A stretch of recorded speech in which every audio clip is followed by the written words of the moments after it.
మార్కెట్లో ఏ కోర్స్ చేసినా రెండేళ్ల ముచ్చటే. కానీ ఏఐ అండ్ డేటా సైన్స్ నేర్చుకుంటే రాబోయే 10 ఏళ్ల వరకు మీ కెరియర్ కి తిరుగుండదు. అది ఒక్క ఇన్నోమాటిక్స్ తోనే సాధ్యం. అండ్ 80s తరువాత పద్మాలయ కృష్ణ గారికి దూరం అయిందా? అంటే దూరం అయిందా మీన్స్ ఏంటంటే కృష్ణ గారితో సినిమాలు చేయడం కంటే కూడా బాలీవుడ్లో ఎక్కువ సినిమాలు చేశారు. అది మీరందరూ ముగ్గురు అన్నదమ్ములు కలిసి తీసుకున్న నిర్ణయమా?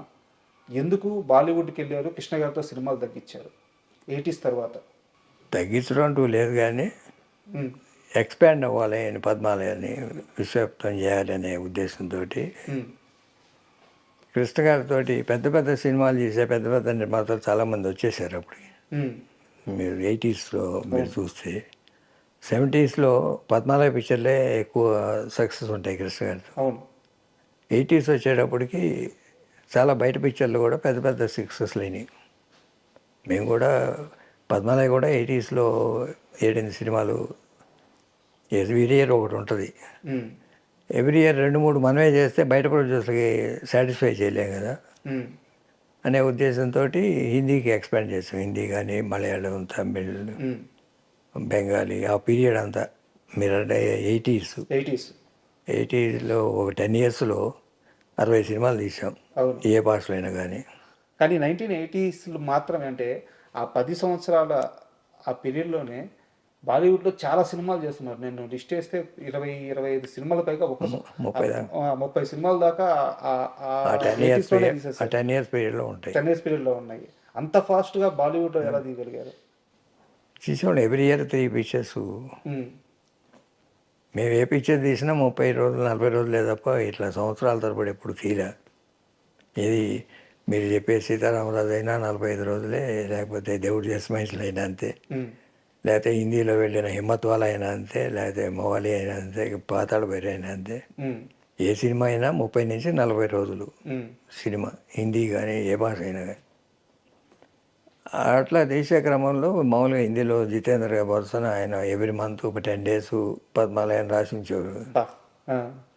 ఎవ్రీ ఇయర్ ఎవ్రీ మంత్ మేము ఏ సినిమా తీస్తే ఆ సినిమా. అట్లా చాలామందితో తీసాం. హిందీలో అమితాబ్ బచ్చన్తో తీసాను, గోవిందాతో తీసామని. అదే గోల్డెన్ పీరియడ్ ఆ 10 years. తెలుగులో కూడా పెద్ద పెద్ద సినిమాలు, ఈనాడు, ప్రజారాజ్యం, సింహాసనం, ముగ్గురు కొడుకులు, కొడుకు ఇద్దరు కాపురం, నా పిలుపు ప్రపంచం, ఇట్లా చాలా ఉన్నాయి. కాకపోతే మనమే వరుస అన్ని సినిమాలు చేయటం కరెక్ట్ అనిపించుకోదు. బయట ప్రొడ్యూసర్లు కూడా మీరు చూస్తే 80sలో అన్ని కృష్ణ గారి పెద్ద పెద్ద హిట్స్ ఉంటాయి. చిన్న సినిమాలు కూడా ఏదో వియ్యాల వారికి అలాంటి సినిమా కూడా హిట్టే ఉంటుంది. లేదా ఊరికి మనగాడు అని, అగ్నిపర్వతం అని బయట ప్రొడ్యూసర్లు పెద్ద పెద్ద సినిమాలు ఉన్నాయి. బంగారు భూమి, మాదే బంగారు భూమి. అలా ఆ 80s పద్మాలయ మీద పెద్ద డిపెండ్ అవ్వక్కర్లా కృష్ణ గారు. అందుకని సింహాసనం ఆయన డైరెక్షన్ చేయాలి కాబట్టి ఒక పెద్ద సినిమా చేశాం. పెద్ద సినిమా చేయాల్సినప్పుడు వచ్చి చేస్తారు.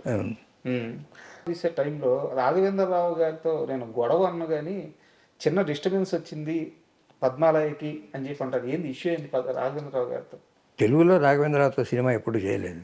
కరెక్ట్, తెలుగులో తీయలేదు, హిందీలో చేశాం. హిందీలో హిమ్మత్ వాళ్ళ తీశారు. కానీ ఇంకో సినిమాకి రాఘవేంద్రరావు చేయనని చెప్పారు. రాఘవేంద్రరావు అయితే చేయకపోతేనే రాఘవేంద్రరావు అసోసియేట్ చేస్తామని చెప్పేసి ఒక సినిమాకి ఆయన అసోసియేట్ని తీసుకెళ్ళి పట్టుబట్టి సినిమా తీశారు అంటారు.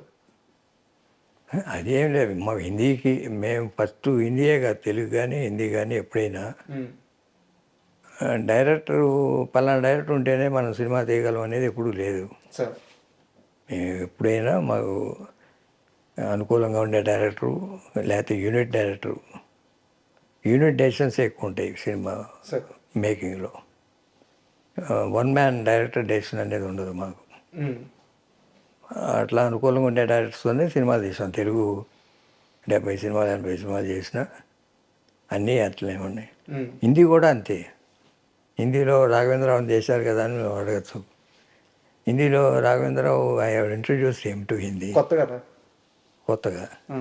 అంతేగాని రాఘవేంద్రరావు పెద్ద డైరెక్టర్ని ఏం తీసుకోలేదు. మరి రాఘవేంద్రరావుని తర్వాత ఒక సినిమా చేయమని అడిగితే చేయనన్నాడని చెప్పి ఆయన అసోసియేట్ని తీసుకెళ్ళి మీరు ఒక సినిమా చేయలేదా?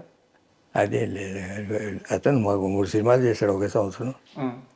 హిమతోలా చేశాడు, జెస్సీ సౌద చేశాడు, కామయాబు చేశాడు, హోషియార్ చేశాడు. మధ్యలో అతని అసిస్టెంట్ రవిచంద్ర అనే హనుమంతరావు ఖైదీ పెట్టుకున్నాడు. అవును. కాబట్టి రాఘవేంద్రరావు డేట్స్ లేవో తెలియదు, నాకు సరిగ్గా గుర్తురాలి క్వశ్చన్ నువ్వు అడిగేది. ఇప్పుడు గుర్తొచ్చిందే. ఇప్పుడు గుర్తు ఖైదీ రవిచంద్ర చేశాడు, రాఘవేంద్ర అసిస్టెంట్.